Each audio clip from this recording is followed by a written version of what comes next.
Let's get ready for Monday Mortgage Minute with your hosts, Tom McNamara and Bruce.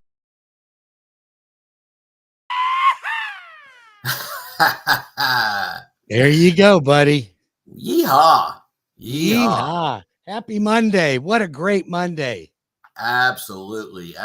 Just got back from a some great, warmer refreshing weather here weekend. in Florida. People were out looking at properties over the weekend. What a great weekend.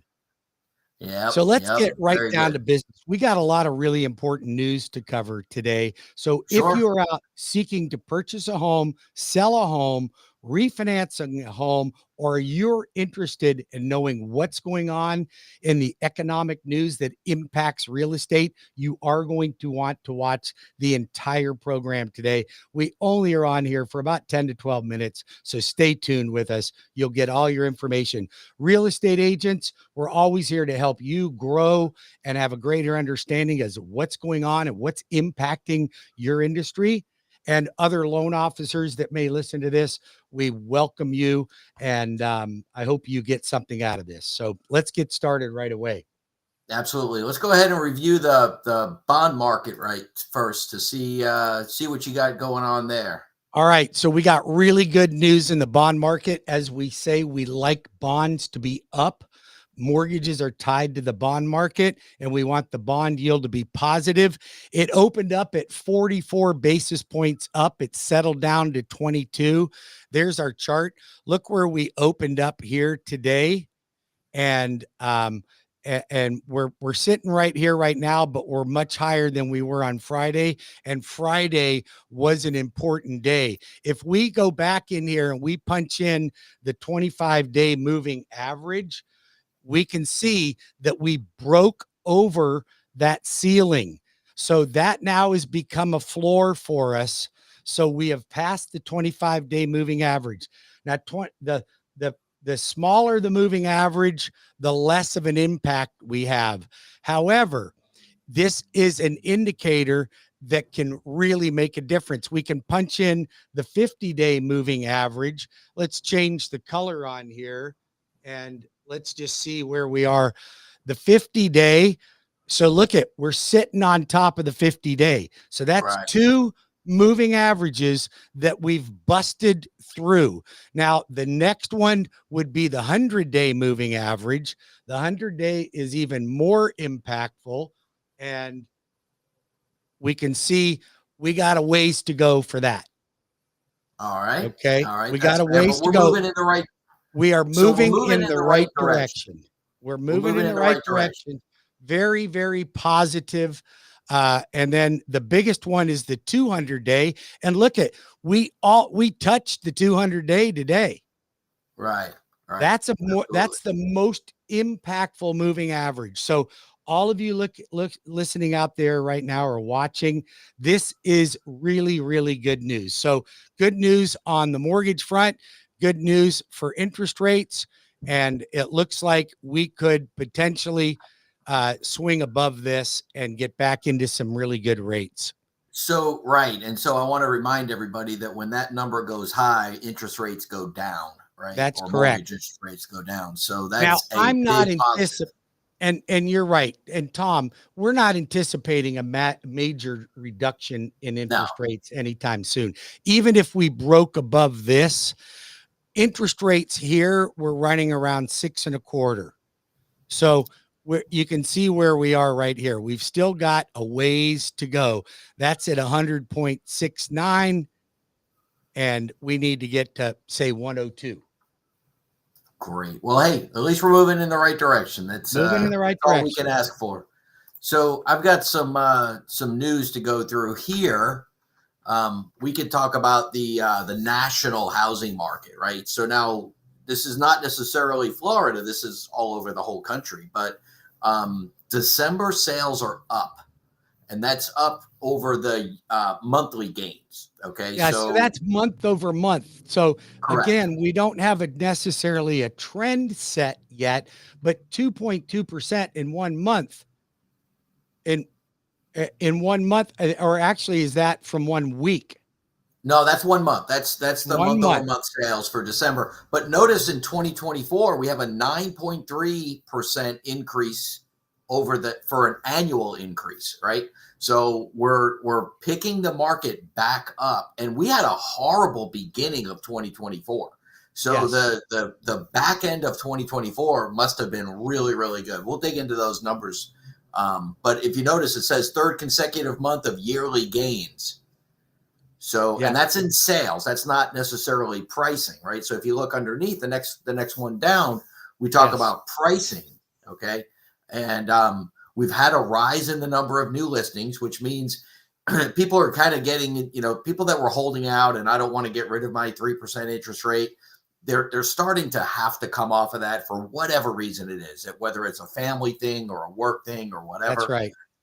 And if you notice, it says prices have dropped. House prices have dropped.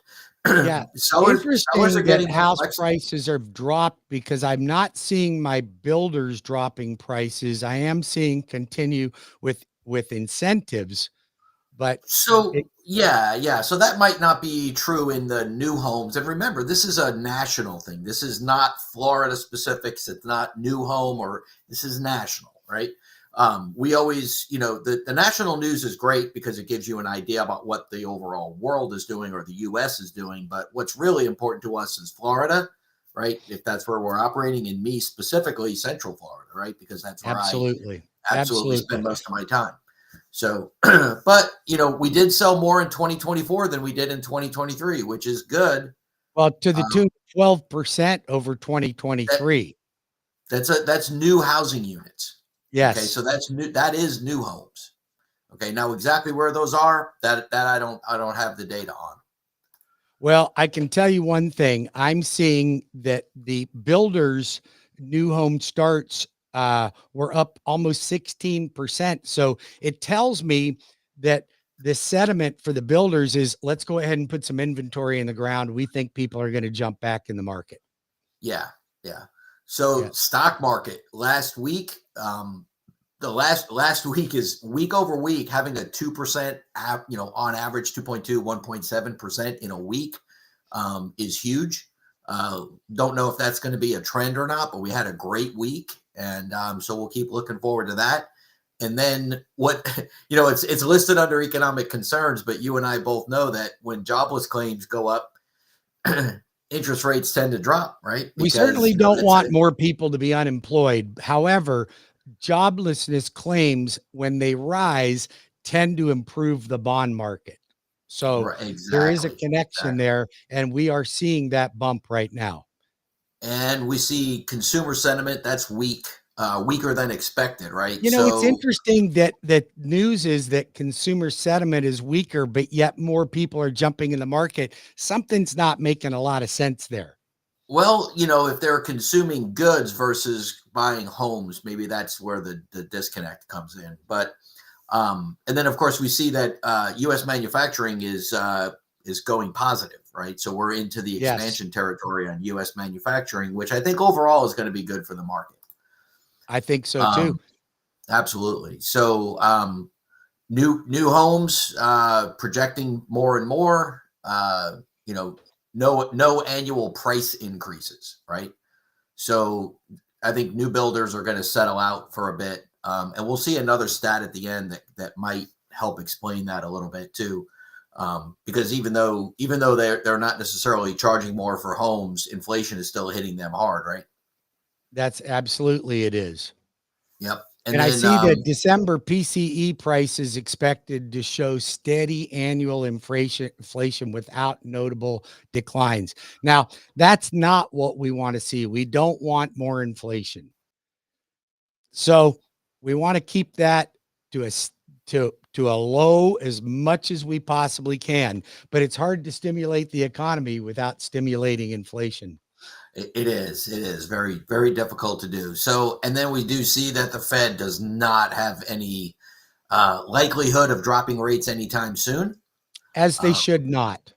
Yeah, which I think is good. I think that'll help us quite a bit. So the probability for the May 7th meeting is almost 50% though for a cut. So, but that's a few months from now. So we'll see We'll see how things work there. Yeah, I think that'll change depending it because they're not, if inflation is still up, they're not going to drop rates.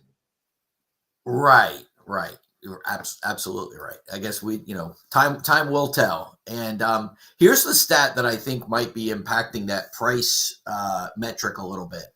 This is an interesting tidbit that the median size of new homes dropped 150 something square feet. Yeah. And so, right, from 2021 to 20, still pretty big, right? 2150 is a sizable home. It's not tiny, right? Yeah, that's it. But Yes, it is. But the fact that they dropped 150 square feet, yet the prices are flat, tells you that they're really just building smaller homes so that they don't have to For the raise same amount of money. For the same amount of money, right? Exactly right. But I think as the builders, that's kind of like my Reese's cups. They got smaller over the years, but I'm still paying the same amount. Oh, that's so sad. I love me a Reese's, but yeah. So smaller homes obviously could potentially be more affordable options. But it's so tough to build small homes these days. The typical 1970s ranch that was 800 to 1100 square foot, 3-bedroom, 1-bath. People don't want to buy that new. No, they don't. They want big kitchens, big family rooms. They want big masters. They want big master closets. Yep. Everybody wants to walk into their closet. And one of the things that a lot of people, one of the things that a lot of people don't think about is that, the kitchen and bathrooms are the most expensive rooms in the house per square foot. They're multiples more than anything else.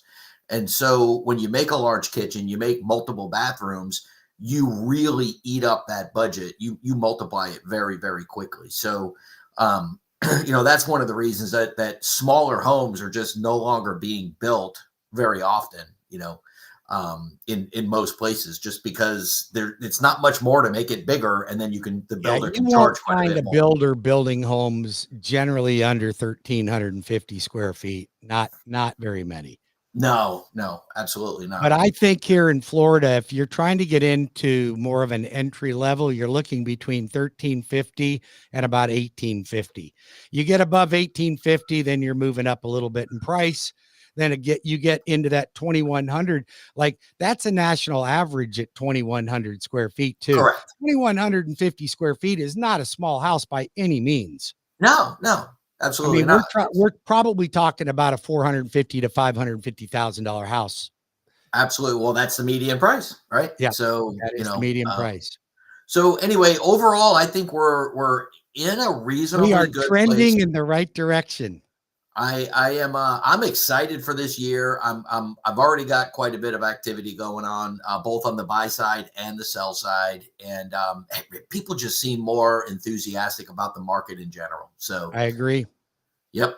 So that's all I got for today, Bruce. If you don't have anything else, I'd like to thank everybody for Peace watching out. And us. listen, all realtors, all lenders, you need our help. We're here to help you. We are here to help educate the market, help you and your buyers, give you more tactical information so that you can truly become trusted advisors to your clients. Thanks, Absolutely. Tom. You're always the best. I appreciate you very much. Thank you. Have a great week.